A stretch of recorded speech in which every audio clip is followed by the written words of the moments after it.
Oi, nós somos os Benes, eu sou a Carol. E eu sou o Ale. Eu arrastei o Ale hoje para contar sobre a nossa viagem do Japão do ano passado, que a gente fez em novembro, para vocês. Tem uma característica que é engraçada sobre eu e o Ale, e ainda bem que nós somos muito compatíveis nisso, que é a nossa ansiedade para chegar no aeroporto. E a gente gosta de chegar com antecedência e ficar lá fazendo nada que seja, mas ter certeza de que a gente vai chegar e vai sentar tranquilos. 3 horas de antecedência já está atrasado, né? Tudo cronometrado, a gente fica esperando o tempo pra gente chamar o Uber pra sair de casa. Prontos. E aí, nessa viagem, a gente foi e a gente decidiu que a gente ia se acomodar em alguma sala VIP para fazer uma hora. Eu queria tomar um Aperol, mas não tinha. O moço me recomendou um Campari Spritz, mas eu não sou de bebidas amargas. Aí ele disse, posso pôr um pouquinho de suco de laranja para amenizar.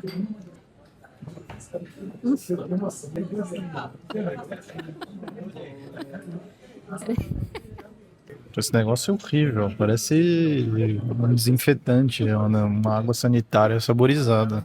Enfim, pegamos nosso voo rumo à Scala, em Roma.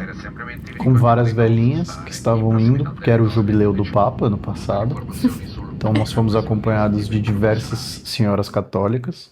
E um voo vazio, né? Pra Roma. Ponto positivo. São Paulo-Roma, o voo foi vazio. Bem Isso tranquilo. quer dizer que eu pude ir deitadinha, com as pernas esticadas. Espaço pra Carol, não tanto espaço pra mim.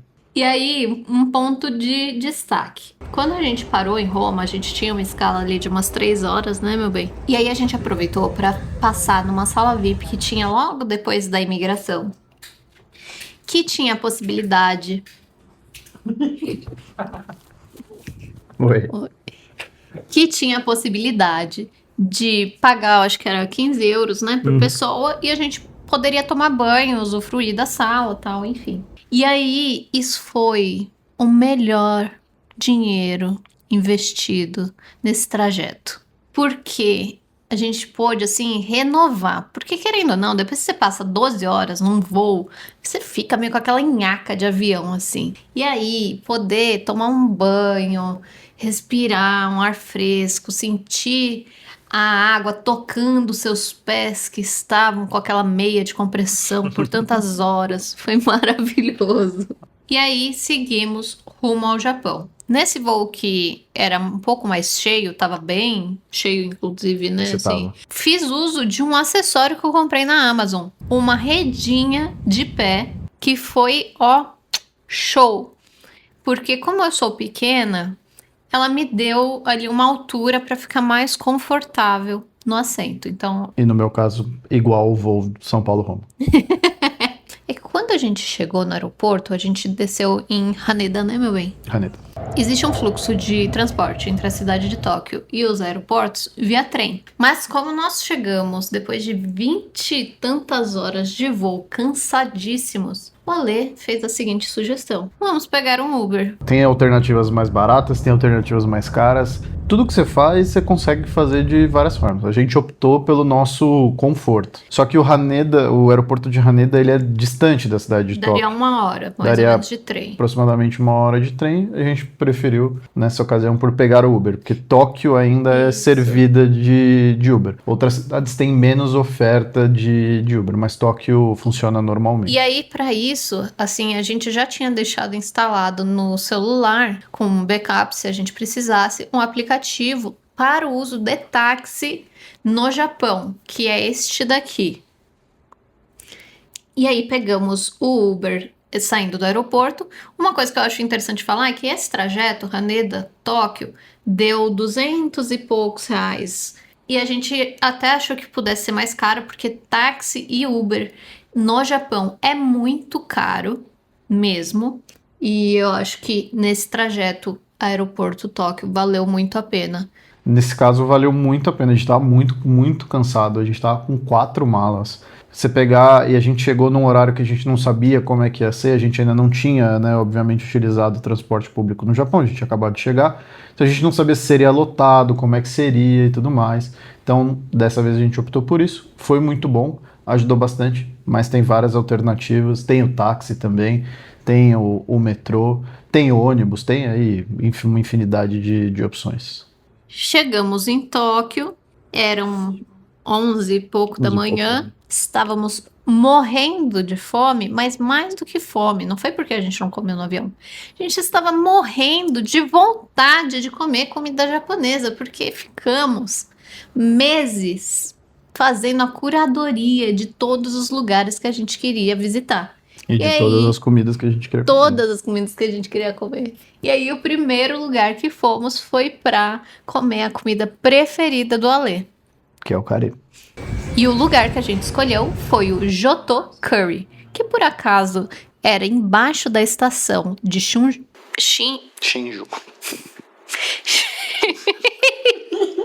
Shinjuku.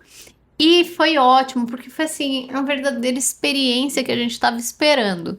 Era um lugar pequenininho, com um balcão, aonde você vai na maquininha, coloca seu dinheiro, pega um ticket, entrega pra moça, ela faz seu prato e você come quietinho ali no balcão. Espetacular. Maravilhoso. O melhor curry que comemos na viagem. Foi o melhor curry da viagem. A gente comeu em outros lugares também, mas é que esse... Talvez toda a antecipação tenha gerado Mas esse estava muito. essa boa experiência. E ele era um pouco mais artesanal, depois a gente comeu em restaurante de rede e tudo mais. Esse era bem cuidadoso, assim. E o último que a gente comeu era muito picante. Esse daí Exato. estava bem equilibrado. E mais uma surpresa do Japão, né? Um restaurante que a gente passaria na frente sem saber.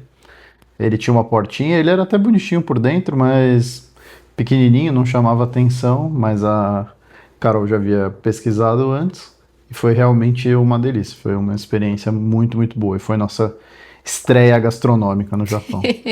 Depois que a gente aproveitou que a gente ainda estava com uma energia, né, pós-voo, nós aproveitamos para passear ali por Shinjuku, mas especialmente aproveitamos para visitar um bairro super legal que tem em Tóquio. E aí, para transitar entre esses bairros, a opção mais fácil é usar o metrô, porque o metrô chega em todos os cantos. E a gente foi para Harajuku. Passear por Harajuku. Tenho que contar uma peculiaridade. Sempre que a gente viaja, que eu tô fazendo ali a curadoria dos lugares, eu fico pesquisando se é possível encontrar alguma loja que o Ale gosta, porque ele gosta de lojas específicas. Um exemplo disso é a Patagônia. Eu gosto. O meu benzinho corporativo, ele gosta da loja do escalador. Então, como essa loja não tem em todo canto, mas lá em Harajuku tinha uma loja que era super legal, né? Então nós fomos conhecer a loja da Patagônia ali em Harajuku e acabamos descobrindo um bairro super, super legal. Muito gostoso. Várias lojas, vários cafés, ruazinhas bonitinhas. Do nada você tá numa avenida gigantesca, que é uma loucura. Do nada você tá num monte de vielas com lojas de grife, lojas normais, brechós, cafés, restaurantes. É muito, muito gostoso e muito bonito o bairro.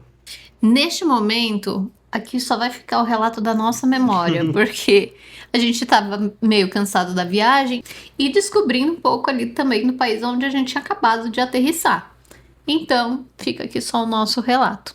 E falando também sobre o nosso relato, logo que a gente chegou, assim, primeiras impressões, eu acho que tem um mais que a gente precisa contar, que é o do nosso jet lag.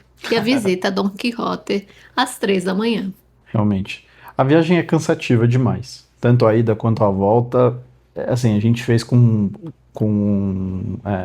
paradas curtas, então basicamente 27 horas viajando, né? Foram 12 São Paulo-Roma, 3 horas de escala, mais 11 horas Roma-Tóquio. Então a gente chegou muito, muito cansado, totalmente revirado. A gente passeou um pouco no primeiro dia e deu 6 horas da tarde, a gente estava caindo de sono, não aguentava ficar... não aguentava ficar de olho aberto, que nem esse carinha aqui. E a gente foi dormir. O que talvez seja um erro, né? Acho que os teóricos aí do jet lag vão falar que é um erro, mas a gente acordou 2 da manhã, né? E a gente estava em Tóquio, uma viagem dos sonhos pra gente. Emocionados. A gente falou, vamos sair. 3 horas da manhã. O jet lag nos pegou. Bora dar rolê. Bora sair de rock, né? A gente se sentia seguro, né? Exatamente. Porque a gente tá ali num país que a gente sabe que a questão de segurança é muito diferente do país onde a gente vive. Então pensamos, por que não visitar lojas que são 24 horas? Especialmente lojas que ficam muito cheias, como a Don Quijote, e que podem, né, oferecer uma experiência diferente, considerando o horário. Como foi pra você, meu bem, sua experiência na Don Quijote? Ah, é uma loucura, né? Aquela loja. Ela tem, ao mesmo tempo que você pode comprar uma maçã e uma pilha, que estão gôndolas lado a lado. Tem um alicate, tem uma parte de sex shop, tem videogame, salgadinho, chocolate. Skincare. E tá tudo uma coisa do lado da outra. Então é uma grande confusão com um alto-falante, assim, a todo momento, relembrando que o nome da loja é Don Quijote. Com a Ele sua toca mais ou musiquinha. menos a música que é assim. Don Quixote.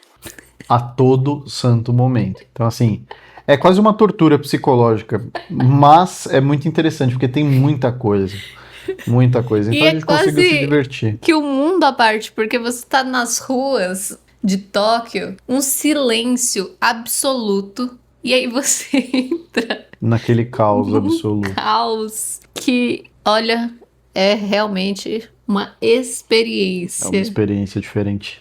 Diferente. Mas essa também não temos imagens, porque... Pouparemos vocês das imagens da Don Quixote. Mas olha só, se você entrar no TikTok e colocar lá Don Quixote, você vai se surpreender. E aí, só um detalhe a mais sobre o metrô. E isso vai valer para a viagem toda, em todo o país. É meio que a mesma coisa. A gente não tem coisas separadas em uma cidade ou em outra. Então, isso facilita bastante para nós, como viajantes, que vão migrar de cidade em cidade. Que é o Suica ou Pasmo. São esses cartões de transporte. Tem outros que a gente viu também com outros nomes, mas eles servem os mesmos propósitos. Eles chamam IC Cards. IC Cards, isso aí. E aí, por exemplo, para quem tem iPhone, o Suica funciona diretamente como um cartão que você pode pôr na sua wallet. E aí você vai acrescentando crédito ali e você vai usando. Ou, né, por exemplo, o Ale usa Android. Então, ele... Para o Suica não tinha disponível na Exato. wallet. Mas aí ele tinha o físico e aí nas maquininhas nos metrôs ele colocava o crédito e ia usando. E esse crédito, ele é muito interessante porque você pode usá-lo no transporte público, né? Então tanto metrô quanto ônibus, quanto o trem local. Quando você vai usar o Shinkansen, aí é importante comprar uma outra passagem, porque você tem... Tem uma passagem específica. Exatamente. Pro trem-bala. Mas para esse transporte público local, esse cartão serve para tudo. Inclusive, você pode pagar nas combines, que são as lojas de conveniência. Ah, vou comprar aqui uma água, um refrigerante, um sanduíche. E você paga com o próprio cartão Suica. Traçando um paralelo, ele é um bilhete único 2.0, que você consegue andar de ônibus, de metrô, nos trens intermunicipais, exceto o trem-bala. Você consegue fazer compra em alguns lugares. Então, assim, ele é muito fácil carregá-lo, mesmo com as máquinas em japonês, é super fácil, mas, assim, 99,9% das máquinas que a gente viu, né, tem tradução pro inglês. Ele é muito fácil de usar.